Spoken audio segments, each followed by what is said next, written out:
Welcome to What Makes You Tick Best Bits. Difficult conversations will change your career, but only if you're courageous enough to have them. But how do you approach those really difficult, tough conversations that you don't want to have, but you need to have to get past something that's blocking you? We've taken a clip from one of my favorite podcasts that we've ever done with Jelena Tarbuk, who's the VP of Sales for Americas for Onfido, who's had this incredible life story, incredible career.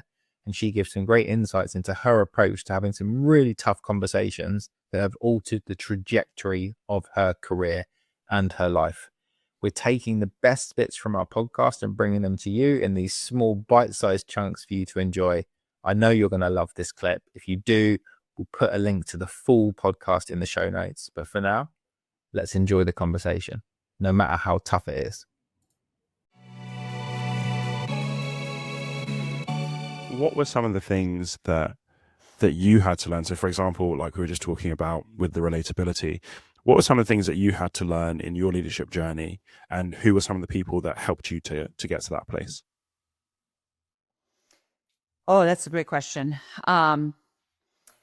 You would probably guess by now, I am seeking people who are curious, genuine, and truly engaged in what they're doing.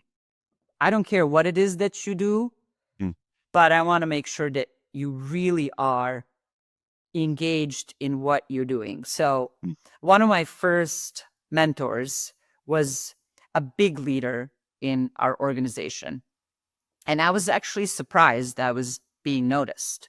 So the first thing I did is, once he approached me and asked me some random question about forecast, I said, "Hey, I'm curious, why did you ask me that? Why me? You could have asked, you could have asked a lot of other people. So why'd you ask me?" And he stood back. Wow. What? He said, "Well, you like, okay, what was it? Why did you pick me?" And it all came, you know where it came from? It came from my sense of fear, thinking I look like I don't know what I'm talking about. In previous roles, I don't think I was talking about. And you know what he said to me? "Well, you were the first one I walked into." This is when we were working back at the office. "You're the first one I saw." I'm like, okay. Relax. But he found that so funny. He's like, "Why did you ask me that?"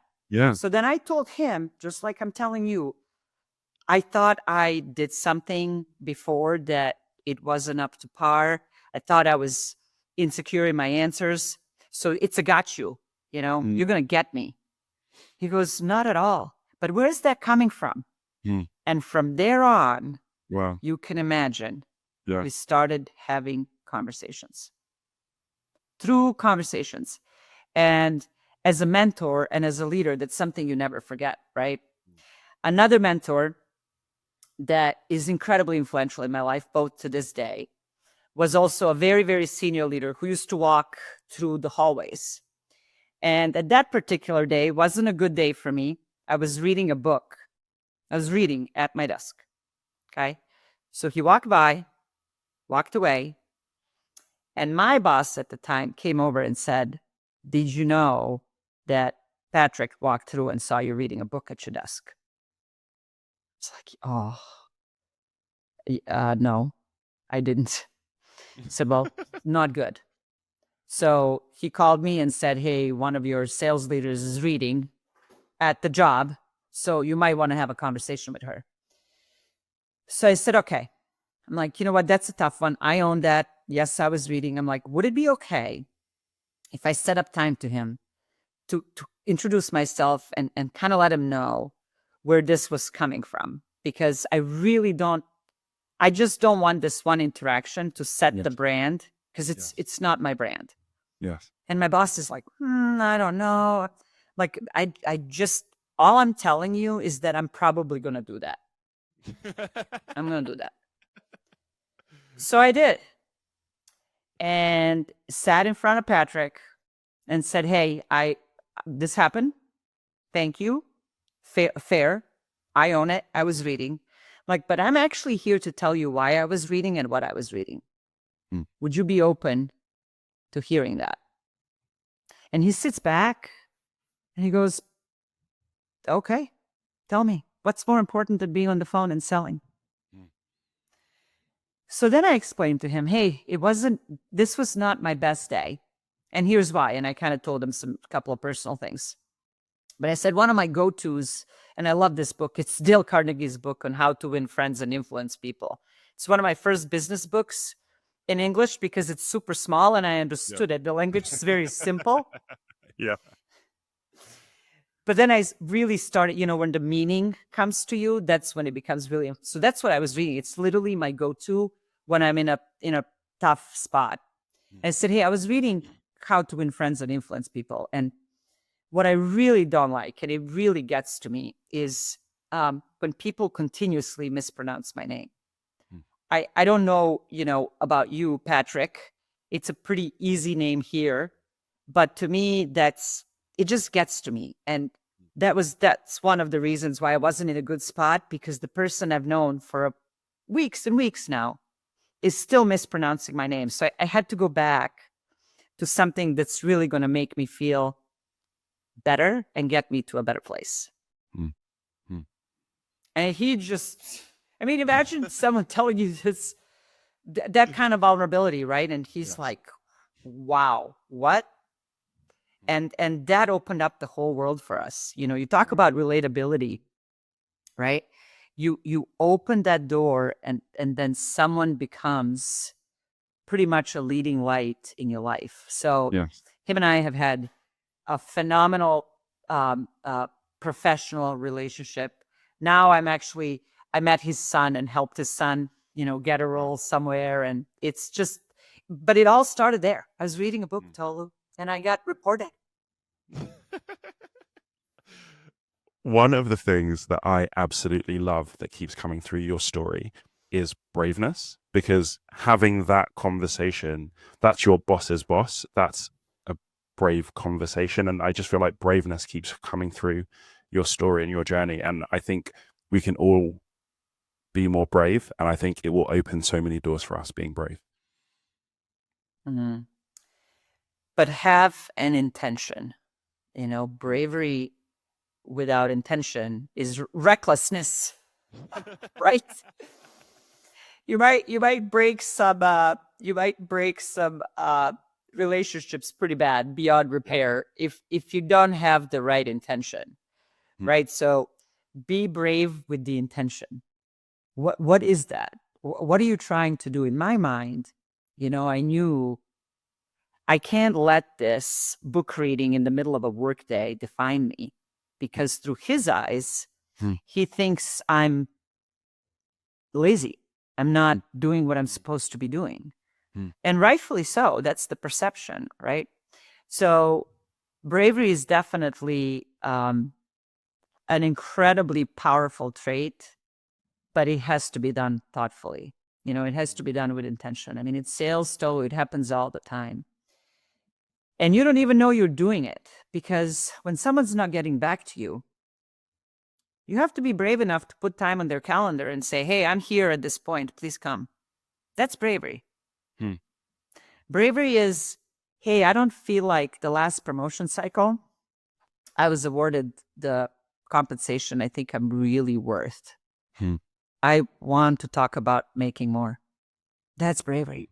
And those are the moments where you really recognize people who are ready to go take the journey, no matter what the weather is, because when it's raining or snowing or the roads are bad, you're not going.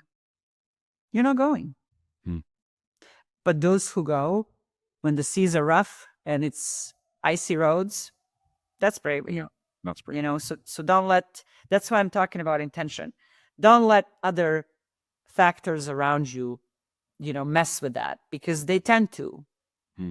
In sales reps' life, you have whisperers from sales engineers, technical staff, your boss, your peers, your other managers.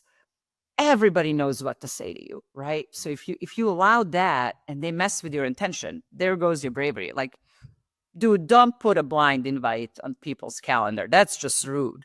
Yes. Oh, okay, I won't. Yeah, you're right. You're right. Right. And I think bravery too, Tolu, is helping people be better. And the only way to do that is to be very real and honest with people. Give them the real feedback. Tell them how they make you feel. But again, set the expectation. Hey, here's where I'm coming from when I saw that happen. And you need to understand this is my perception, but here's what I saw and heard. And then you tell them. Remember that rep who couldn't relate? We would have never started that conversation unless I said, hey, you are so clinical. I have to tell you, every time I get a sense that all you want to do is demo me at all times. All you want to do is show me your demo. And he said back, very successful rep, said back like, wow, what? It's like, and here's what I'm hearing. And here's why. And then we went back to that whole conversation about how he starts our one-on-ones. Right? And people, that's bravery. So thank you for noting that, because I own that. And I need to teach others, and I want to help and coach others on how to do that correctly with intention. Because one of the things I was curious about was that it seems like in some of those uncomfortable conversations, you have a really good way of getting people through that. So even with Patrick, for example, the way that you led into that conversation was really effective. Was that something that you always had, or was that something that you had to learn at some point? Like, where did that come from? Was that something that just came like naturally to you, or did you really have to learn how to be able to do that? Yeah, you know what? A combination. I mean, I was telling you earlier, I would listen to my mom and dad talk to each other, right? And the things they brought to the table were so new to me because I've never heard anybody talk about that. How did they show up to a meeting? Do you feel like they were in a rush? Do you feel like they wanted, do you feel like you're going to actually get this? Do you feel like you are the person that they're going to give this money to? Why? You've never even met them. What did you say? And so when you kind of hear, that from early days, you really become curious. And then I was telling you, coming from a war-torn country, you get put in situations that are very uncomfortable. So you have to learn how to mitigate that with either questions, or bravery, to your point, to say, hey, I'm not comfortable in this conversation. And that takes time, and I think that was probably the biggest learning journey for me, because it took a while, and everybody wanted to know, hey, what's your ethnicity? What side are you on? What were your parents in a war? What were people, drafted? What side were the draft? I mean, it's like, wow. And it's so hard to be in situations like that, because they already, in their mind, have an answer, right? But you have to help them understand, like, this is not the right conversation. But that was definitely one of the defining moments for me. How do I navigate being asked these very tough questions and work through them? I mean, I was going to the United States college when NATO bombed Serbia, where I'm from. So you can imagine the types of questions I was getting and the situations I was put in.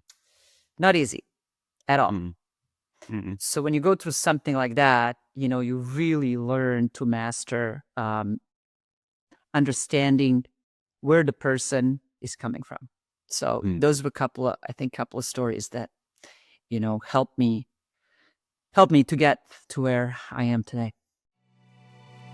Thank you for listening and watching this Best Bits short. If you like this, tune in next Sunday for our next special part of our favorite episodes. And if you love the main podcast, Every Thursday, we introduce you to a new virtual mentor so you can hear their career story and answers to the biggest questions in tech.